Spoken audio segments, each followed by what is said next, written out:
श्रीकृष्ण परमात्म्याने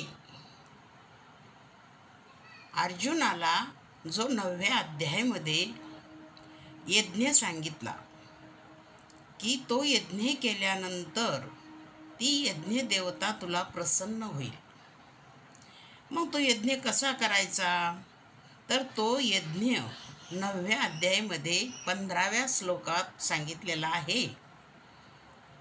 तरी ज्ञान यज्ञुतो एवं रूपू ते आधी संकल्पू हायपू महाभूते मंडपू भेदू तो पशु. काय सांगितलेलं आहे इथं? तरी ज्ञान यज्ञुतो एवं रूपू तेथ आधी संकल्पू हायपू महाभूते मंडपू भेदू तो पशु. म्हणजे जो भेद रूपाचा जो पशु आहे त्याचा बळी द्या. अज्ञान रूप अज्ञानाच्या आहुत्या द्या. त्या तुपाची अखंड धार द्या. अज्ञान त्याच्यात टाका. मग पाचाचे जे विशेष गुण अथवा इंद्रिये आणि हे प्राण हेच यज्ञ उपचार भरण अज्ञान धृत ते महाबुद्धीची हा कुंडा. कोणत्या कुंडात टाकायला सांगितलं? तर महाबुद्धीच्या कुंडा. अंतु ज्ञान अग्नी धडपुडा. त्या कुंडामध्ये कोणता अग्नी पेटला पाहिजे? तर ज्ञान अग्नी धडपुडा धडधड पेटला पाहिजे. साम्यतेची सोहाडा वेदिका जाणे. मग ज्याच्यामध्ये सगळ्या सामुग्री टाकायची ती कोणती त्या यज्ञामध्ये? तर माऊली सांगतात सविवेक मती पाटव. काय? सविवेक मती पाटव तेची मंत्र विद्या गौरव. शांती सुश्रुवा जीव यजवा आणि तो प्रतीती चेनी पात्रे विवेक महामंत्रे ज्ञान अग्निहोत्रे भेदू नाशी. असा हे यज्ञ करायचा. तर मग तो यज्ञ करण्याना काय घडेल? तर आपल्याला स्वतः आपण कोण आहो याची प्रचिती येईल आणि आपण जी ह्या देहरूपाच्या माध्यमातून म्हणजे हे देहेचे कुंड आहे आणि ह्या कुंडातून आपल्याला जी देवतेची प्राप्ती करून घ्यायची तर ती देवता कोण आहे हे आपल्या लक्षात येते. मग इथं तेव्हा भूते विशेष करणे हे वेगळाले काही न म्हणे आणि आघवे एकचे ऐसे जाणे आत्मबुद्धी. आपली बुद्धी जोपर्यंत आत्मबुद्धी होत नाही तोपर्यंत हे जाणता येत नाही. ज्ञानेश्वरी रोज वाचून वाचून असे कितीतरी लोकांचे ग्रंथ बदलले पण लोक स्वतः बदलून घ्यायला तयार नाही. का? त्या बुद्धीना आतापर्यंत असा विचार केला जात नाही का मी देह नाही. म्हणून ही देह तादात्म्य बुद्धी जोपर्यंत आपली सुटत नाही आणि आत्मबुद्धी जोपर्यंत होत नाही तोपर्यंत आपल्याला आपल्या स्वरूपाचा साक्षात्कार होत नाही. मग आपल्याला जे जे दिसतं अनेक नावाचं अनेक रूपाचं भिन्न भिन्न ते सत्य वाटतं. पण जे जे दिसतं इंद्रियांना ते एक भास आहे. पण तो भासच आपल्याला खास वाटू लागला आणि आपण ह्या सर्वांमध्ये वेगळे आगळे खास आहोत. पण आपल्याला झालाय भास. आपण खास आहोत पण आपल्याला काय झाला? भास झाला. आणि कशाचा? खोट्याचा भास झाला आणि ते खोटंच सत्य वाटू लागलं.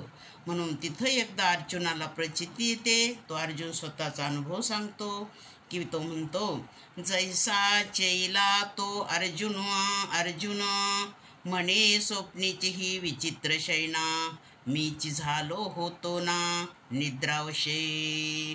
मग स्वप्नाला कारण काय आहे? तर निद्रा आहे आणि निद्रा ही स्वप्नाचं कारण आहे आणि स्वप्न हे कार्य आहे. मग जे स्वप्न आपण प्रत्यक्ष बघत असताना ते स्वप्न मात्र आपल्याला कसं वाटतं? सत्य वाटतं. मग स्वप्न बघत असताना स्वप्न सत्य वाटतं. पण जाग होता क्षणी आपल्याला कोणी म्हटलं का त्याला खोटं ठरव म्हणून? आपल्या बुद्धीनं आपण ते खोटं ठरवलं का? की त्या वस्तू आपल्याला आता इथं दिसतही नाही, दाखवता येत नाही, म्हणून आपण स्वप्नाला मिथ्या ठरवलं. स्वप्न मिथ्या आहे. पण आता स्वप्न पडत असताना जेव्हा आपण स्वप्न अवस्थेत होतो तेव्हा स्वप्नातल्या वस्तू आपल्याला सत्य वाटल्या. पण आता जागृतीतल्या ज्याही वस्तू आहे इथं त्या आपल्यासोबत स्वप्नात आल्या होत्या का? जर त्या आपल्यासारख्या सत्य असत्या, नित्य असत्या, तर त्या आपल्यासोबत तिथंही प्रचितीला आल्या असत्या. मग जागृतीतली एकही वस्तू स्वप्नात येत नाही. स्वप्न तरी थोडं प्रामाणिक आहे, ते जागं झाल्यानंतर सांगता तरी येतं, पण जागृती स्वप्नात सांगताही येत नाही. म्हणून जनक राजाचा एक सुंदर दृष्टांत आहे की स्वप्नामध्ये जेव्हा जनक राजा स्वतः एक भिकारी अवस्थेत होते, राजा असून तिथं तो भिकारी आहे अशी त्यांना प्रचिती आली स्वप्नामध्ये. पण जागृतीत जागं झाल्यानंतर पुन्हा अशी प्रचिती आली की मी राजा आहे. मग त्यांना प्रश्न पडला, पण आतापर्यंत आपल्याला असा कधीच प्रश्न पडत नाही का मी खरंच कोण आहे? माझ्या किती अवस्था बदलल्या. जर मी ज्या शरीराला मी समजतो तर ते शरीर आतापर्यंत किती वेळा बदललं, आणि त्या शरीराला मी समजतो पण मला सर्व ज्ञान आहे. शरीराचं ज्ञान आहे, माझंही ज्ञान आहे, इंद्रियाचं ज्ञान आहे, इंद्रियाच्या संबंधाच्या विषयाचं ज्ञान आहे, आणि भौतिक वस्तूतलंही ज्ञान आहे. मग मी खरा का ह्या वस्तू खऱ्या, असा कधीतरी आपण विचार करतो का? नाही. मग तेव्हा भूते विषय करणे हे वेगळाले काही न म्हणे, आघवे एकची ऐसे जाणे आत्मबुद्धी. जसं हे सर्व जगत अनेक वेगळ्या वेगळ्या रूपांना दिसू लागलं, पण हे जगत वेगळं वेगळं नसून ते एकच काय आहे? एक ब्रह्मतत्व. हे प्रचितीला नाथ महाराजाला आलं आणि त्यांनी व्यक्त केलं. एका जनार्दनी एकपणे उभा आणि चैतन्याची शोभा शोभत असे. ही सर्व सृष्टी नटलेली दिसती तर एका चैतन्याचा तो सर्व भाव आहे, पण तो भास आहे. जैसा चैला तो अर्जुनो म्हणे स्वप्नीचे हे विचित्र शयना, मीच झालो होतो ना निद्रावश. आता शयना ते शयना नव्हे, हे मीच एक आघवे, ऐसे एक तत्वे मानावे विश्वतया. मग हे काय समजावा की हे एकच तत्व आहे. हे विश्व जे भासतं तर हे विश्व एका तत्वावर भासतं, आणि ते तत्व काय आहे तर ब्रह्म आहे. मग ते ब्रह्म असं आपल्याला म्हणण्यासाठी जीभ रेटत नाही, कारण की आपण देहावर एवढे आसक्त झालो का मीच ब्रह्म आहे असं आपल्याला वाटत नाही. आणि कोणी म्हणत असलं तर आपण त्याला विरोध करतो असं आपण म्हणतो. पण जगद्गुरु तुकोबा राया एका अभंगात सांगता की इतकेच कसे मूर्ख झालेत हे जीव, यांना सुतक मान्य आहे. जर कुणीकडून फोन आला, कोणाचा फोन आला की अरे आमका तुमच्या भावकीतली व्यक्ती गेली, की लगेच याला वाटतं अरे मग आता देवपूजा करता येणार नाही, आता आपल्याला सुतक पडलं. म्हणून याच्यावर तुकोबाराया बोलतात की सुतकी म्हणता सुतकी होती, ते मान्य आहे, पण ब्रह्म म्हणता जीव भेती. जीव हा ब्रह्मतत्वाचा अंश आहे.